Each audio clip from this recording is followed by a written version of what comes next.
everybody. Welcome to PVD Horror. My name is Dave. I'm here with my co-host Brandon, and I am extremely excited today because we have a very special guest, someone I've been a very big fan of for a long time now. We have Alan Palomo, uh, aka Neon Indian, aka Vega, aka Oh Ghost yeah. Hustler. Damn. Wow, you're an OG fan. Yeah. Oh yeah, oh yeah. So aside from being a musician, I was blown away to discover you're also a huge horror nerd.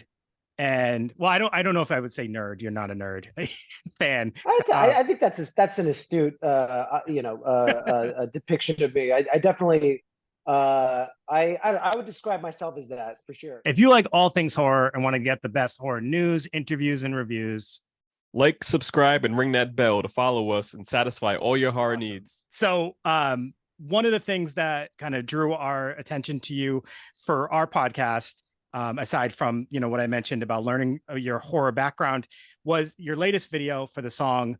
I'm going to try this, Meurtrier. Yes. Yeah. Which the video plays an ode to Giallo films. And you also have a brand new album coming out called World of Hassle, which releases on September 15th. And we are both very excited for it. So, Alan, welcome to the show.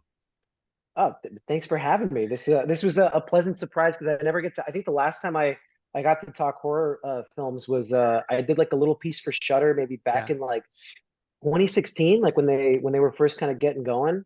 But it is September. We're slowly creeping towards that time when we ramp up our horror film viewing. Yes. So I mean, before this episode's over, I'm definitely gonna have to ask for a couple of recommendations on what I should watch this next month because I didn't get to grow up watching like my dad. It's funny, my brother's sitting here next to me. We're preparing stems to start kind of figuring out the live show. But we growing up, we weren't allowed to watch horror films because my dad just was like, we don't watch that trash. And he wasn't really conservative in any other I definitely watched before we started recording. I was talking about how many times I randomly just know the movie Under Siege 2 because it was on TV. It's like anything else, not a problem. My parents showed me like Kubrick right when he died. So that whole week we were watching stuff on Cinemax because every night they were showing a different movie of his, and I must have been in seventh grade. But for some reason, I think maybe it was like the aunts on my mom's side of the family that he didn't get along with or something. They were horror buffs, so it was an easy thing to just be like, we're leaving. They're watching this garbage with it's funny that I have a very distinct memory, and it wasn't until I rewatched it a few years ago, but Jason Takes Manhattan.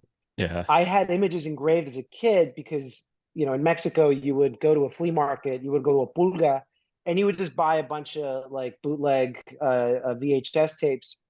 So I remember the scene. I remember just a couple of images of like Jason in the window, and then it turns into young Jason like drowning. And I just remember that was like a really creepy image in my head from when I was like I must have been like 6 or 7 or something. But then later rewatching it, like it's more in recent years that I've been able to go back to even just like the essentials, like going through all the Nightmare on Elm Street films and I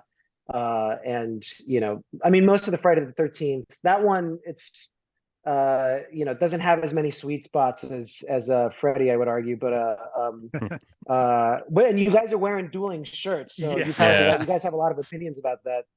Yes, we do. You hit the nail because one of Brandon's favorites is Jason Takes Manhattan, and I'm a huge Freddy fan, so that both of those are right up our alley here.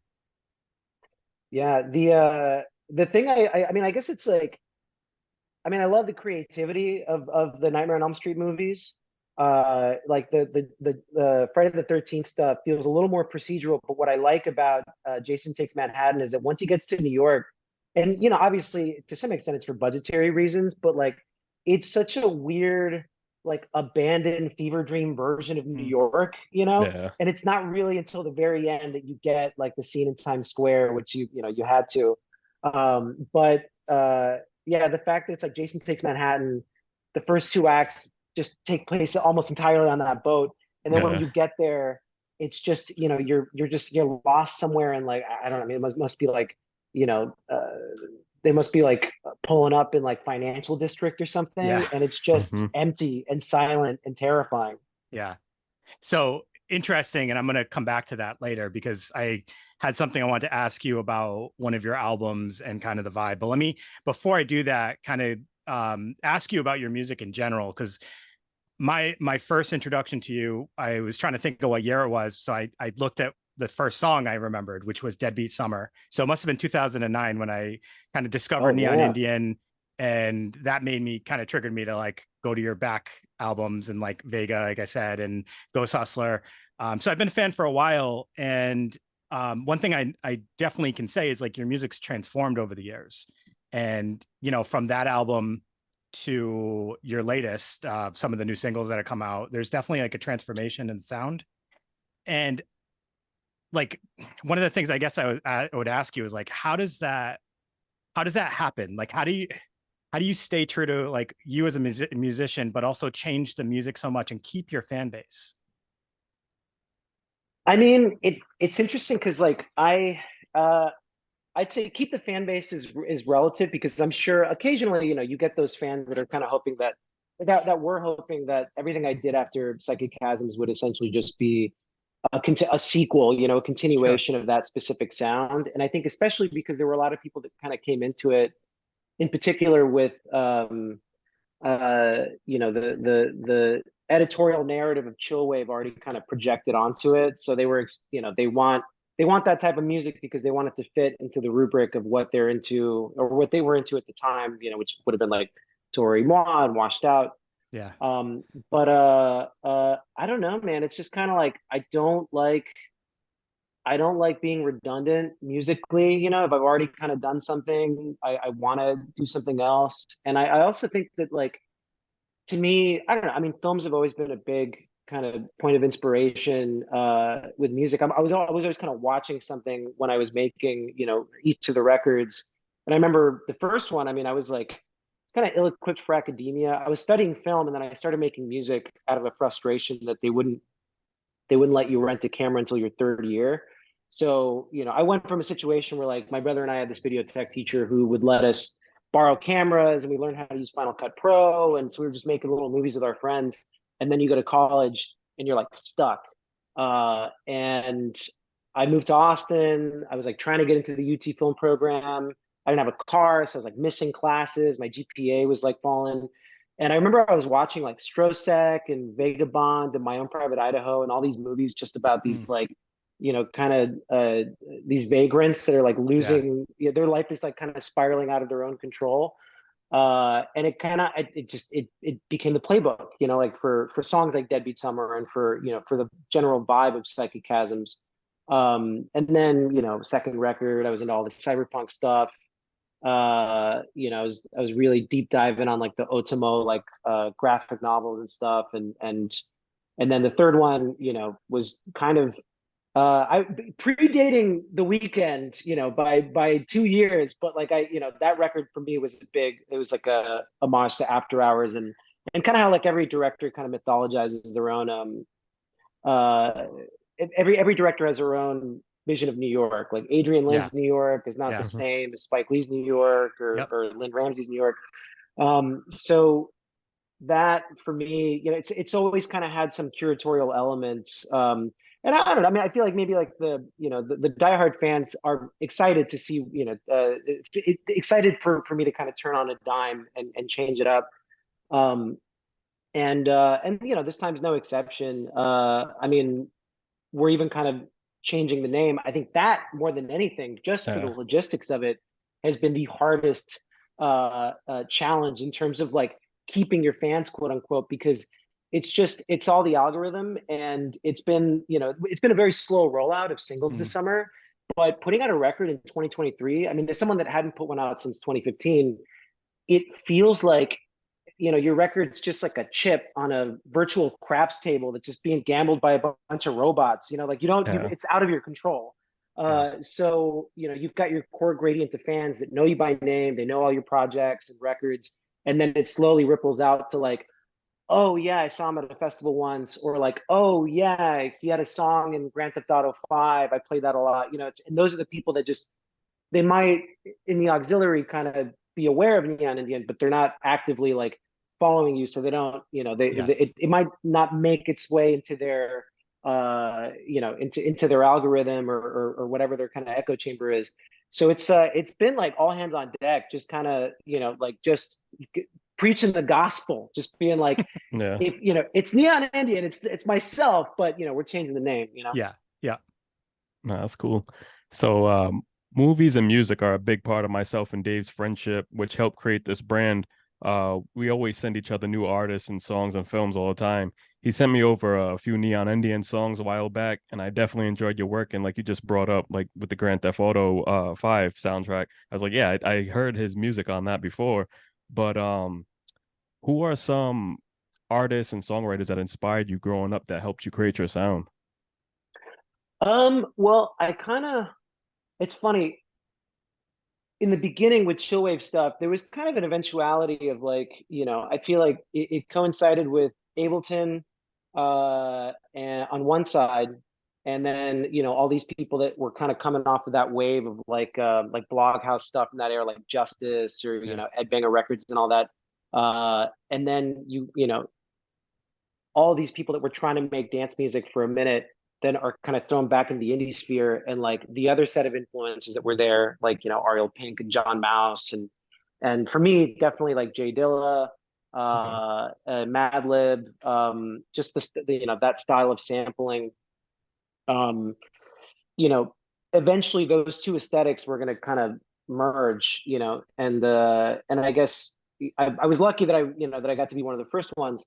But in the beginning it was heavy about just Italo disco. I think I heard La Bionda's I Want to Be Your Lover in high school on some like DJ Kicks mix, and I just got obsessed, the because it's also very like visual, like all the record art, all of the music videos or performances that you would see on TV have this like bizarre, kind of fascination with like futurism at the time, and you got these Italian starlets that are dressing up like Barbarella or something, going on the RAI, which is like their top of the pop show or whatever, Disco Ring, I think it was called.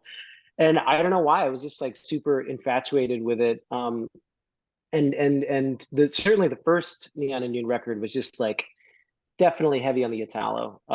But when you're getting into electronic music, you get that crash course. Like it's electronic music uniquely has this relationship with like film scores, where just getting into the history of synth, inevitably you run into like, oh, you got Wendy Carlos, you got John Carpenter, you've got um this symbiotic thing that was happening, and that horror films and sci-fi, I mean, the genre stuff is what first embraces the electronic instrumentation. So obviously Goblin, also in Yeah. college Yeah. became like another influence. And that I think didn't rear its head until like the third record. I mean, there's definitely elements uh of that of Big International that just to me just have elements of the Jallo soundtrack kind of stuff, the type of Mhm. sequencer riffs that like Goblin was doing, and just making like spooky funk. Yeah. Yeah. Yeah. Yeah. Yeah, it's funny because I had just gone to a Arctic Monkeys concert the other day, and they prep the crowd and they play some Goblin music, so it's kind of cool that a lot of people kind of focus on like the old school like horror music and kind of keep that going. But Yeah. Well, I'd be curious to ask you guys, because I remember like the first sort of wave of 80s nostalgia in music, at least, I felt, was kind of in that early to mid 2000s. That's where it starts happening. That's also like, because I remember in that blog world, like the Valerie Collective started, and they later wound up having songs on the Drive soundtrack that kind of helped immortalize their whole Yeah. vibe. mhm. Yeah. But we're kind of like 15 years into that, and I've seen it now. Like I remember, when I was that age, because I remember I wrote like a horror script when I was 23 or 24, and then a couple years later I saw Stranger Things. I was like, man, they're gonna start doing the 80s thing. I Yeah. didn't realize like how much it was gonna overwhelm the Sure. conversation, or not overwhelm, but just it's just become its own aesthetic. Is this sort of like 80s purist, Yep. revivalism, both in music and in a certain genre of like indie horror films. But do you guys kind of see it as like, it's like, oh, it's like folk music in the way that like it's just that's just going to be there, that's just a new lane that's going to stay there? Or is horror, are you starting to see like trends in horror that are like moving into the 90s or trying to do something else entirely different, I think it's a little bit of both. Like there are definitely some trends happening that are very cool, and like we'll probably see more in that. Like we just got to watch a film called My Animal, and it was written by Jay Matthews of Boy Harsher, and it's Mhm. Oh, so cool. heavy driven. Like the soundtrack is such an integral piece to that film. And like Boy Harsher also worked on a film called The Runner, which was like a shorter film, and that's essentially all like no dialogue, all music. And I feel like we're going to start to see more of that because of how effective it is. And like, and Yeah. I'm definitely here for it because I think like we loved it. Like it Yeah. was just super, like the music just kept you in a trance. I think that's kind of undeniable that people will catch on to that more again, like we used to with the old synth horror scores. Um, and then like the folk horror thing has been so huge lately, right? So Yeah. like that way, that's another wave that I think we're going to continue to see for quite a bit. So I think there's a few different paths going on, and yeah, I think they're going to continue for quite a bit because I think people are really like connecting to these styles. So we'll see. Yeah, it's been interesting to see like what is it? We're all at the World's Fair, or like people Yeah. starting to try to attempt to Yeah. articulate the visual language of horror Yep. in like a now in like a 2000s context. Because obviously I feel like it's easy with VHS because there's a obviously it's generational, it's Gen X and millennial, where you might have grown up with that medium, and you have just a certain kind of early memories associated with it that lend themselves to something like horror because it's a decaying medium. Its origins, as these physical objects can be found anywhere, so then you get these sort of like anthologies like VHS or Yeah. something. Yeah. But I'm very curious to see like what the narrative of horror evolves as like Gen Z, like what is Gen Z going to be nostalgic about, Yeah. or think, and you're already kind of, I'm starting to see these like kind of like, some better than others, but just like creepy pasta, early days of the internet kind of stuff. Yeah. I kind of like we're all at the World's Fair, Yeah.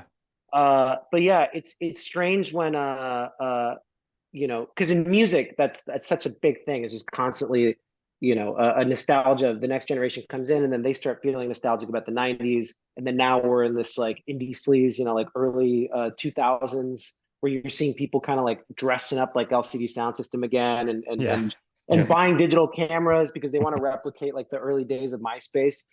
But it's strange when you've lived through a whole cycle of that, so you don't have that same relationship to it, Yeah. Yeah. Yeah. It like when the 90s revival came back, at first I was so hesitant to like buy into it too heavy, but then I'm like, why not? It's fun actually. And like, in all Sure. honesty, I was born in 82, so like I did actually grow up in the 90s. As much as I want to say I'm an 80s kid, like I actually Sure. developed more in the 90s probably. So why not?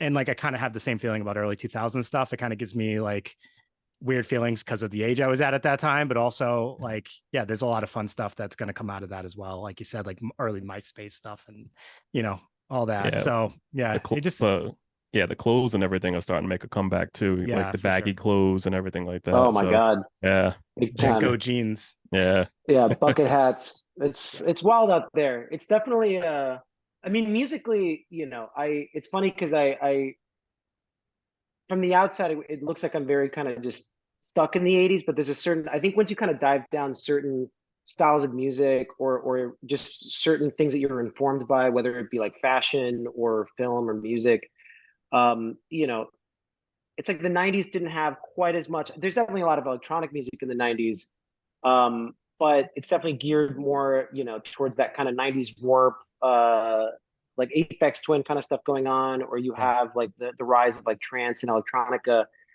But as somebody that really likes like disco and funk music and R&B and just those kind of chords and the sort of melodies in it, you do get these dead zones where it's like, well, that was kind of dead for a bit, and then when I was in high school, it was suddenly disco was back and it was French disco. Yeah.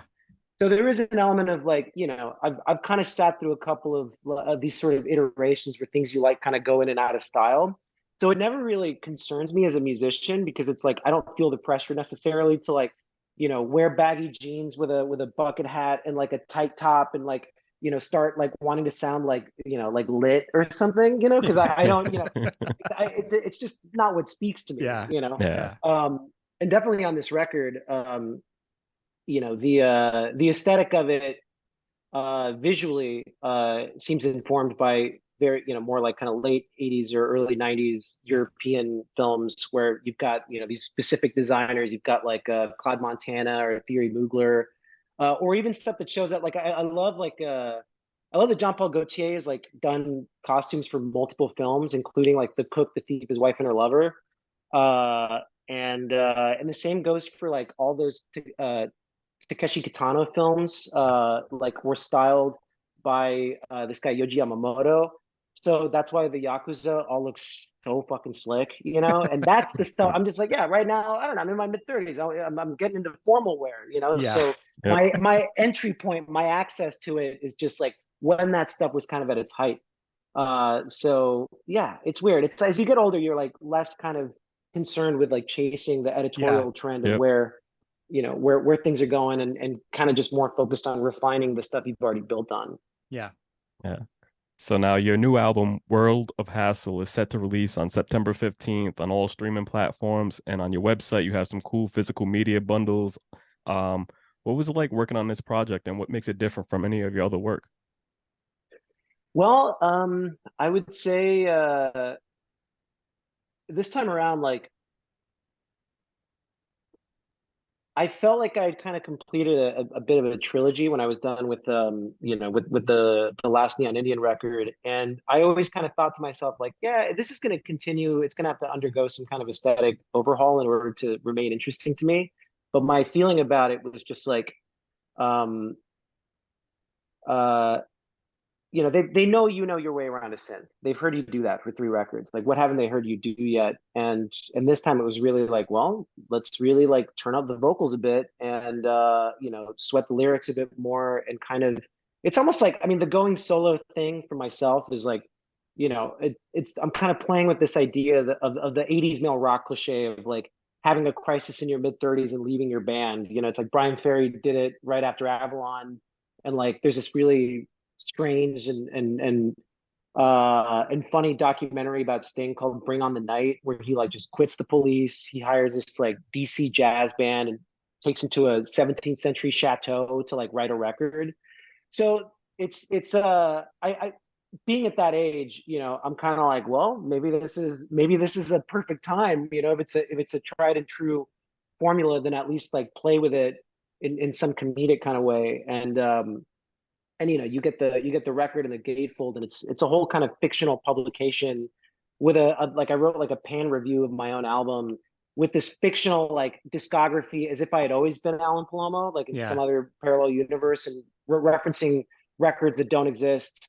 So I don't know, I'm drawn to the world building aspect of it. So this one feels the most kind of rooted in that, and maybe it just comes out of a frustration of like you've been so busy making music, you haven't gotten to make a film yet, But the silver lining is that I, I mean, I decided on the last record, like if I don't have time to cut a director's reel, then I'll at least do it on the label's dime and direct all the music videos, which is something I've been doing since Good for you. Vegas. So Yeah. Yeah.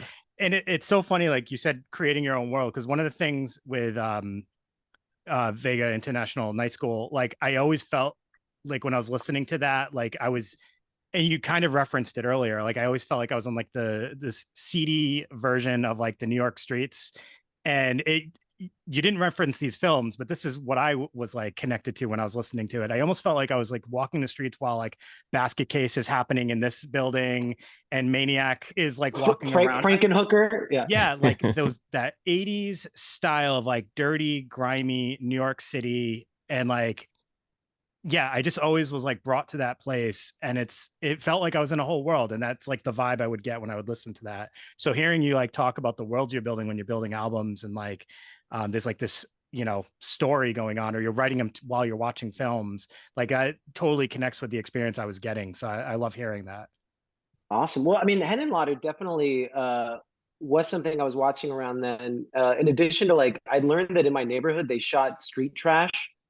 I Like was when I I was was living in actually gonna Cleveland. use street trash, but I was like, I don't know if that would be one that would like connect with it. But like street trash was in my head, and Larry Cohen films too, like Q the Winged Serpent had this Oh yeah, like yeah. like the New York City a part of that, the social aspect of it just felt very much like New York streets. Yeah. Well, that's, I mean, there's that.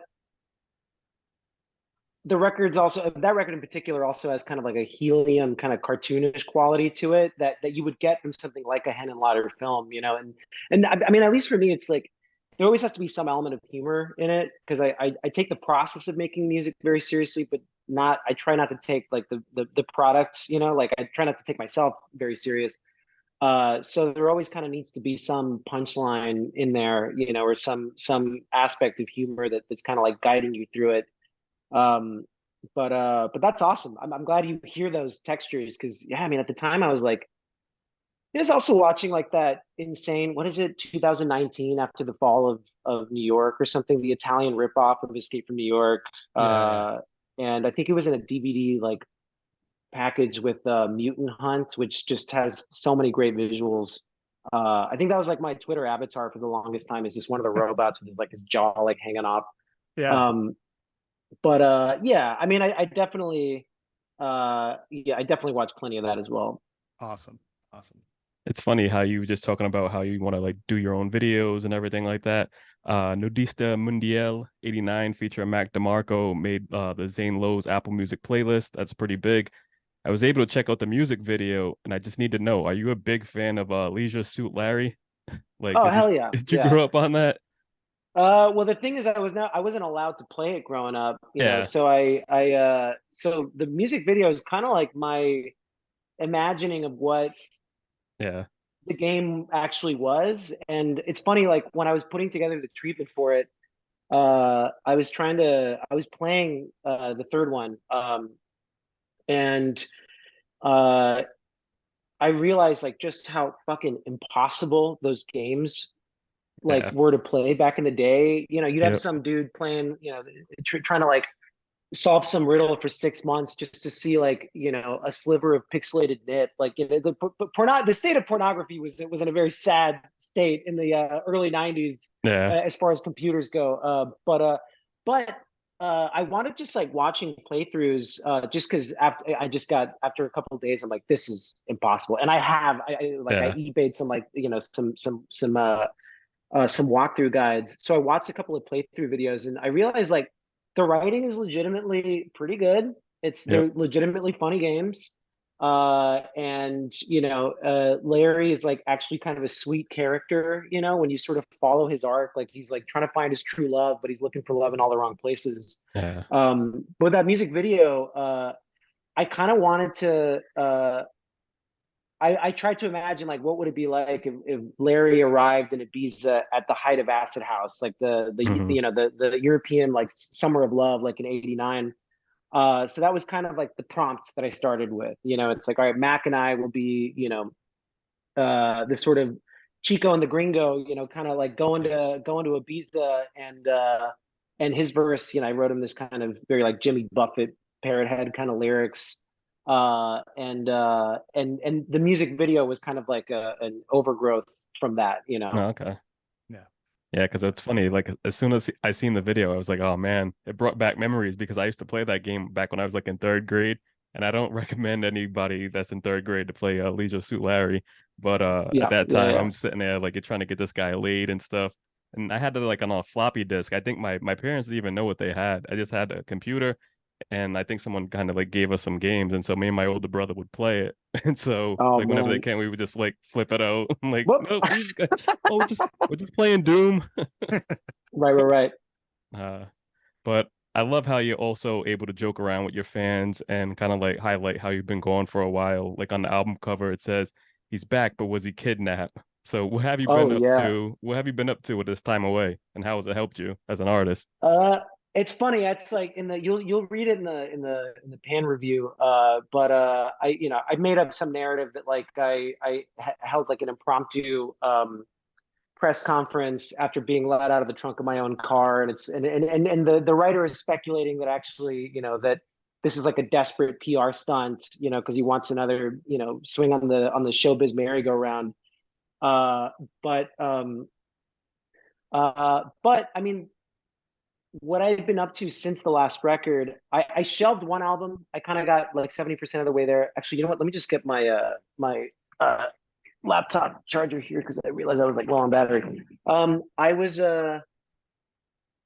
one aspect of it was like I wrote a record that I only kind of got 70% of the way there, and I didn't fully love it. So it was also kind of just sandwiched in between all these tours. Yeah. So it just was kind of written not in the best of circumstances. And then COVID happened. So then I was like, you know what? I'm just going to shelve this. I'm going to start from Is scratch. that what Toyota Man was supposed to come out on? Yes. Okay. Yeah. So that, I mean, that's the thing. It's like I wanted to write like a chicha cumbia, kind of psychedelic cumbia record. And I got maybe about 70% of the way there.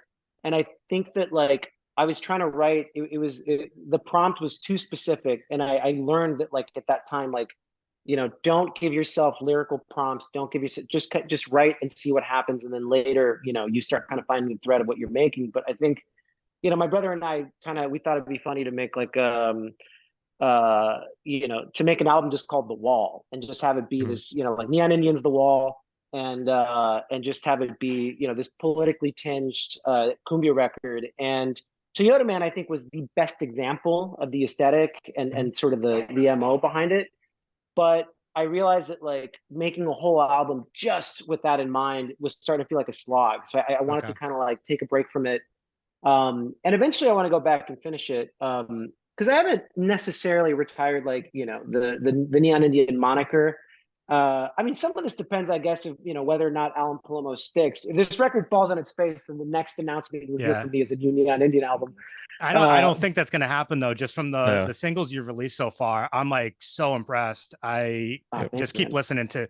I think there's like 4 singles that are available now, and I've been listening to them on repeat. I love them.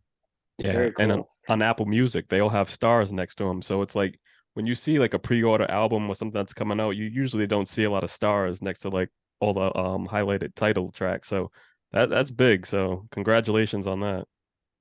Thanks, fellas. It's coming together. It definitely I've kind of it's felt like a bit of a grassroots campaign. I'm glad there's been a slow rollout, because normally, you'd put out 1 or 2 songs and then the record drops. But I figured like, all right, before there's a tour, before there's anything, let's just start in May, start getting the songs out, get people familiar with the name change, and then eventually, we kind of see how it does on the road. Yeah. But even with that, I mean, like this time around, like from the jump, directing all of the content for it. It was, I mean, it's funny because I initially thought I would maybe direct one of the videos and then have some friends that are also filmmakers kind of do the other stuff. And one thing led to another, and it just kind of worked out that way. Obviously, the 2 lyric videos were definitely a collaboration with Robert Beatty and Mickey Miles. But that aspect of it, I also think, really helped kind of shape the narrative and tell a story little by little visually and be like, all right, let's start kind of setting you up for what you're going to see, when we take the show live. We definitely got a sax man. We're definitely going to have some backup singers, so I'm definitely entering that kind of sophisti-pop phase of it. And film wise, it might not be as rooted in horror because like in my head, I think, there was definitely a lot of like erotic thrillers, I guess adjacent, we'll say horror adjacent. But I was definitely like, I think probably my favorite one that I watched, because, you watch Basic Instinct, you watch Fatal Attraction, but Ken Russell's Crimes of Passion, dude, that shit fucked me up. That was like such an incredible movie. And this insane Rick Wakeman score that's like almost obnoxious, but perfect because Ken Russell's always kind of towing that line. But that one definitely was a really great thing to kind of feed some inspiration from. The Motrier video in particular, I mean, I was definitely, as a Jallo homage, I have to start thinking like, well, you could go as, if this record's late 80s, and maybe in my head I was thinking like maybe more, maybe more opera, less like Cat o' Nine Tails.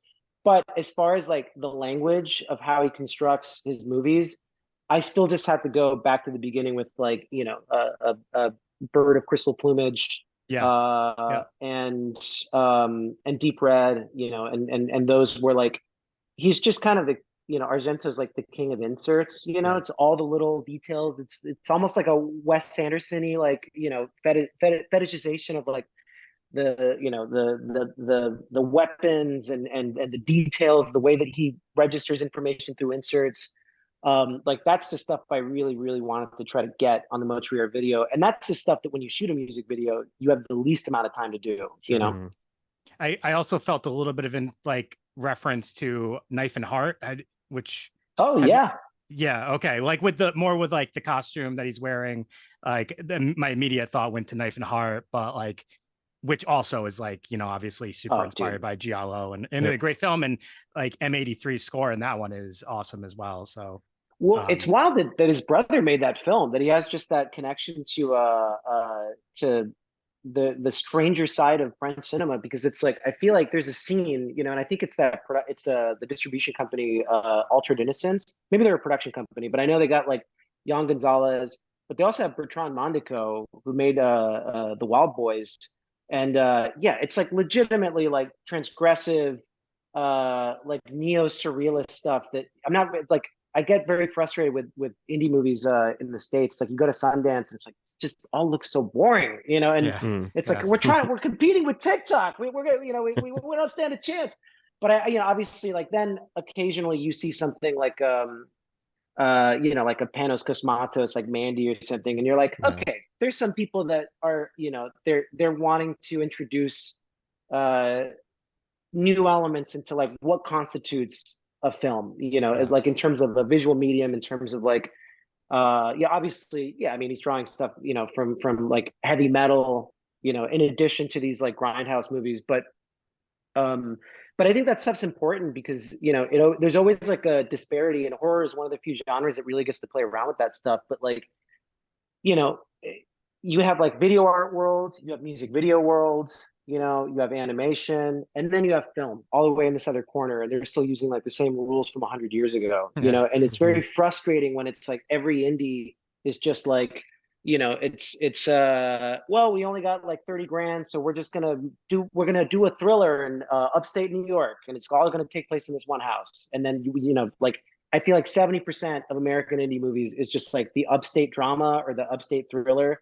And I get very frustrated with that just because, there's, and I get it. A lot of it's budgetary, that middle ground, those middle budgets that constituted so much of the films we love. Like streaming has kind of really done away with that. yeah, So you're either making a movie for 100 million or you're making it for less than a million. And it, as somebody that wants to make films that are very textural, and really kind of as a reflection of what I do with my music video work, scaling that up definitely is going to be a bit of a process and figuring out like how can you do a lot with a little. But it's definitely possible, and even as a testament to the music videos, the lyric videos. I mean, I was kind of amazed that just between Robert and Mickey that they were able to really faithfully kind of recreate like a boxy American pop vibe, mm, yeah, like the tools are there. It's just like how do you implement them, and also like how do you not be derivative too? Because I also get, as somebody that, you're making a Jallo music video in 2023. It's like, we've been in Jallo land, in the horror revival, for a minute, but so many of them get them wrong, and it's like there's a certain element of wanting to marry those things with something that still feels, current, or at the very least not considered in a more how do I say it, or just more carefully considered in terms of storytelling. Like there's I think people now, in the era of like lookbooks and pitch decks and all that, like you can get the visuals if you want to take the time to do it, but there's still, a lot of these movies are still lacking good scripts, good sure, performances, Yeah. good storytelling, yeah. Yep. So now your upcoming tour kicks off October 17th in San Francisco, and you're making your stop here in Rhode Island on November 10th over at the Met. We can't wait to check that show out. It's a great venue. I know a few people that work over there. But what are some things that you love about going on tour? As you get older, the food, Yeah. you like, if you're not, because the first tour when I was like 21, 22, like I barely remember it. It was because Mm. it was a lot of couch surfing. It's literally just like, is anyone willing to host us after the early days when you make all your friends on the road, Yeah. and then as you continue to tour over the years, it's like, oh, like so and so lives in San Fran, we should get some lunch or something.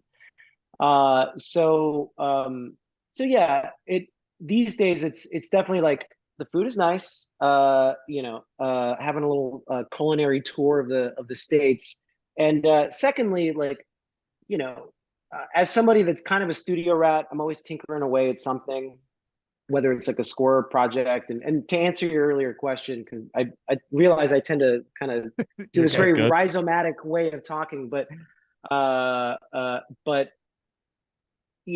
in the off years, other than writing that other record that I wound up shelving, I was definitely doing a lot of scores. I did like a Joel Petrakis score for his film Relaxer. There's a new horror film called The Late Shift that I scored that is going to be playing at Beyond in Oh, LA. okay. Okay. So there's been more work in that in that front, and it's I don't necessarily want to be a composer indefinitely. It's been really fun to learn about that process. But any opportunity to be part of a production, even if you're at that assembly line at the end of it, once they've like run out of money and they're like, just please do this. Like I just love seeing how the sauce gets made. It's like it's too much fun. So there's been a lot of that, but spending so much time in the studio, you kind of get tunnel vision and you forget that, like, there's fans out there. They want to hear the music, and it's nice to go in that mode. So for me, it's also just like the reminder of the fruits of your labor. Like you may be in your own head, on Ableton or Premiere, working on something, chopping through some ideas. Some stuff's working, some stuff isn't. But when you're on stage and the material has proved itself, now you just have to do it justice and perform it correctly. There's no better feeling. It's great. It's definitely a high that I've missed because I haven't Yeah. had since before the pandemic. Yep. Yeah. It'll be good to have you back over here. I don't know what year it was. I saw you in Rhode Island twice already now, I think. So this will be my third time seeing you, and you put Amazing. on a hell of a show. It's just a good time. Everybody's dancing, everybody's having a blast. So I hope that like anybody listening is definitely going to make sure they check out the show, like Brandon said, on November 10th at the Met. And it's definitely dude, Rhode Island. What is it? Are you guys from Rhode Island? Yeah. Yeah. Yeah. Okay. Why does it give, like Stephen King, it's either, I feel like every horror writer either lives in Oregon or somewhere in Rhode Island, like, is it the It's sleepiness?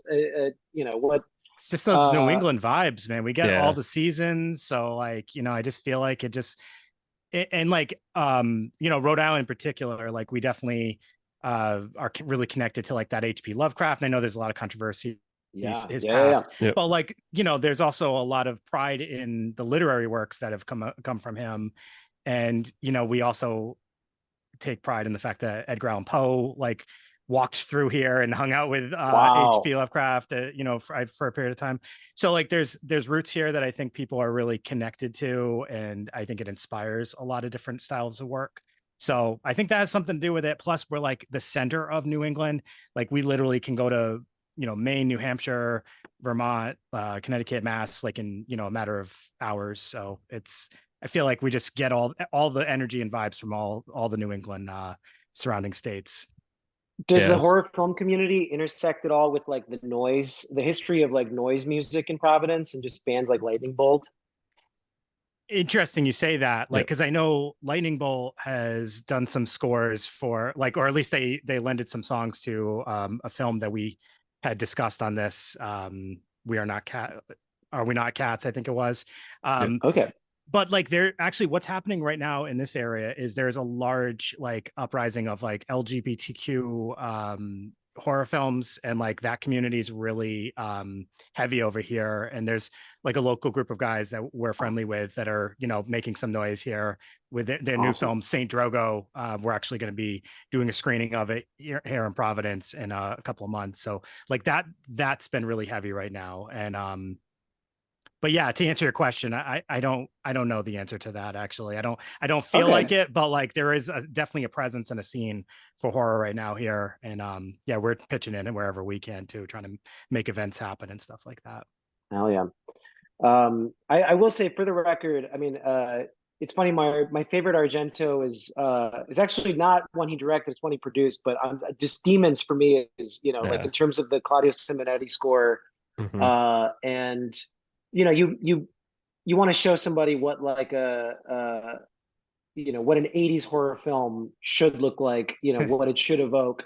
And that to me is just, it's like the perfect example, you know, Yeah. the movie within the movie, but also even just like, you know, when you tell, like, if a friend hasn't seen it, it's like, you want to see a guy, you know, with a katana, riding on a dirt bike through a movie theater, like slashing zombies while like Motorhead's Ace of Spades is playing, you know, like Mhm.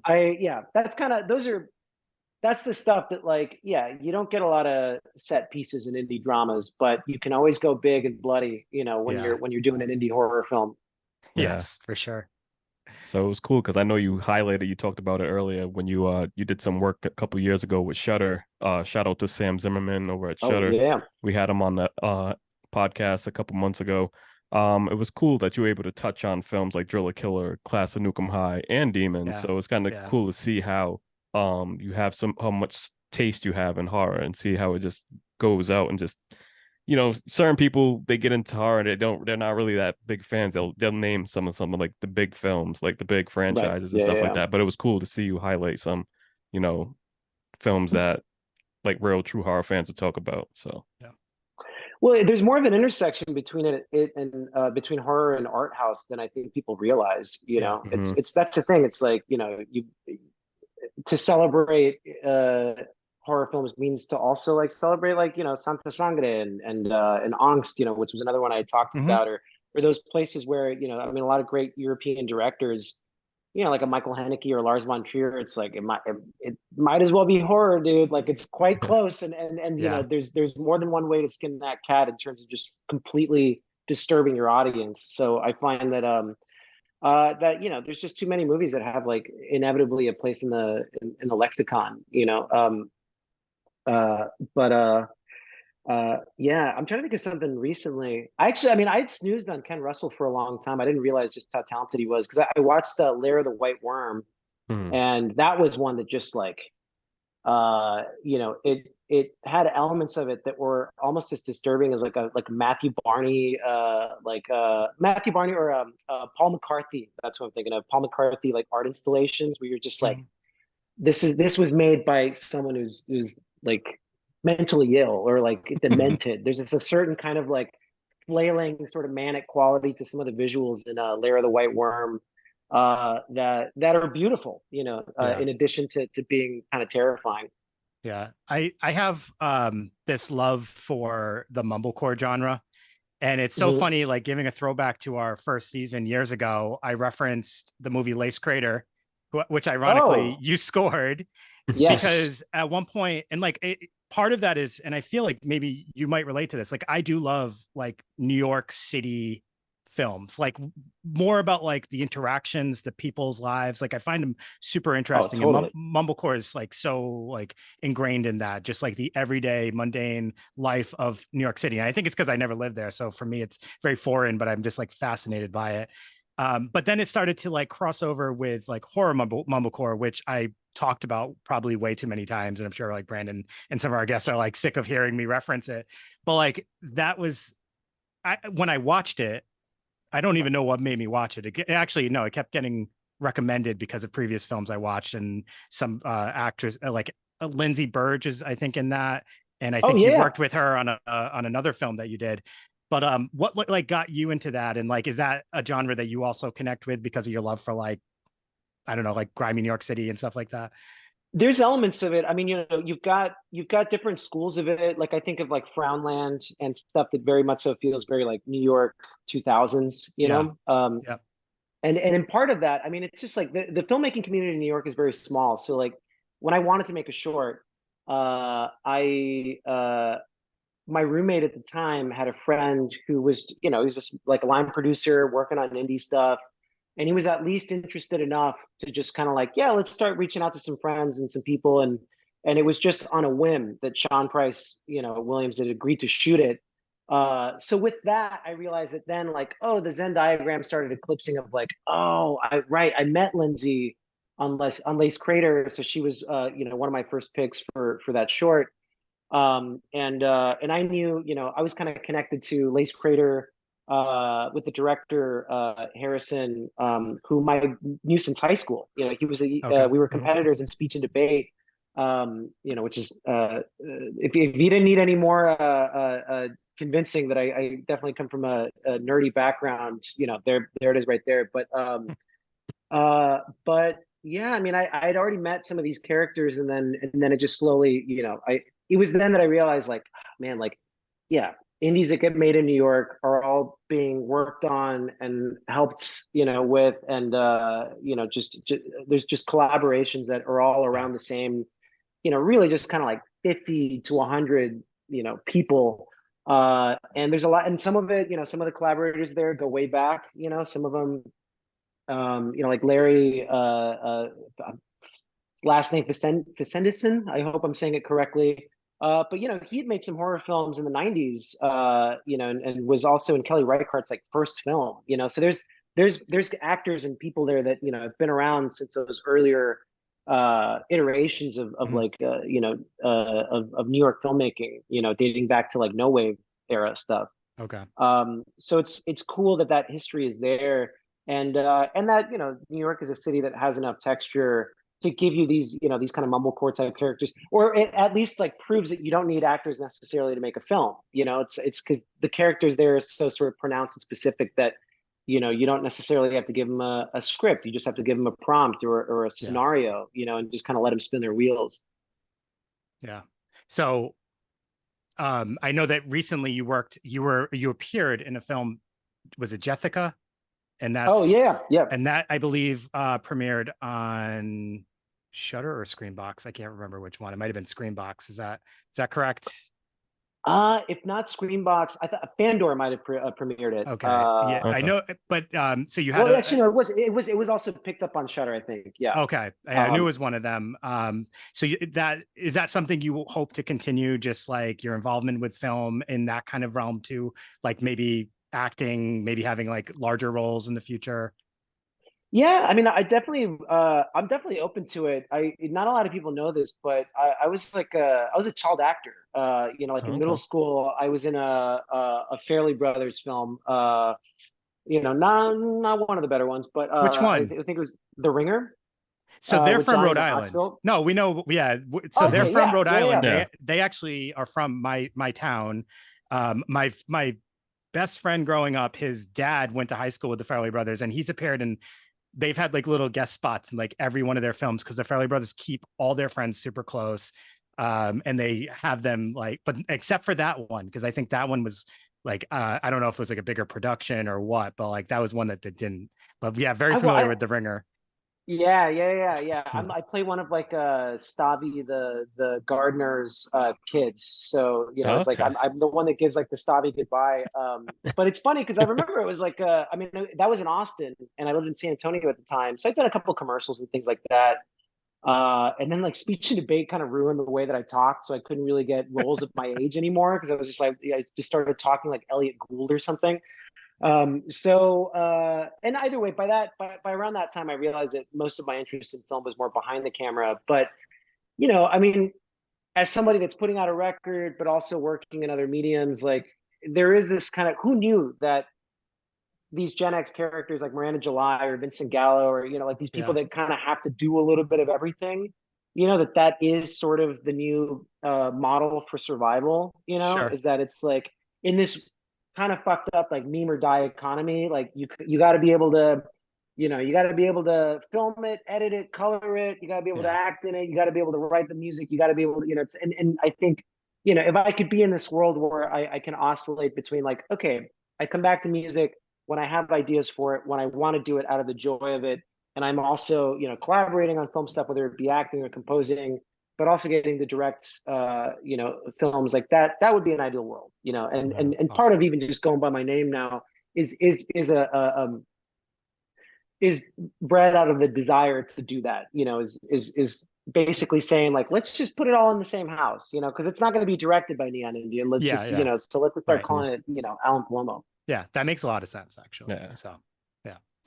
Well, Alan, I know we took up a lot of your time tonight, so I apologize for that, but this was all good. All good. This was a blast. Awesome. So thank you so much for joining us. Can you just remind people your album, when it comes out, where to find you, and then your tour starts? Oh, of course. So the album World of Hassle is out next Friday, which is September the 15th. You know, the best place to kind of see the updates with everything is probably just my Instagram, Alan_Palomo, Palomo, is how you spell it. You know, primarily I would say that because it's funny that like, dude, I got locked out of my Twitter, you know, like maybe 4 years ago, and the label has reached out. You know, obviously there's like nobody working there anymore, you know, and it's just X now. So like, that's one that just strangely, I have no idea what's going on with that one. But you know, we also have Alan Palomo on Facebook and TikTok. But yeah, I'll be touring from mid-October all the way through the end of November, and it's our first U.S. run. You know, with this new setup, with this new record. And for fans of Neon Indian, I'm definitely playing that stuff too. You know, so if you're there, you know, if you're there because you want to hear Polish Girl, you won't be disappointed. Yeah, awesome. And Annie, I want to hear Annie. Yes, one of my absolute favorites. Awesome. We were looking at as we're building the live show today. That was one of the songs that more easily melds with you know, songs off the new record. Yeah, absolutely. I can see that. Awesome. All right, Alan, thank you so much, man. This was an absolute pleasure. We're definitely excited for your album and the tour. We'll see you in Rhode Island. So everybody, thank you for listening and have a great night.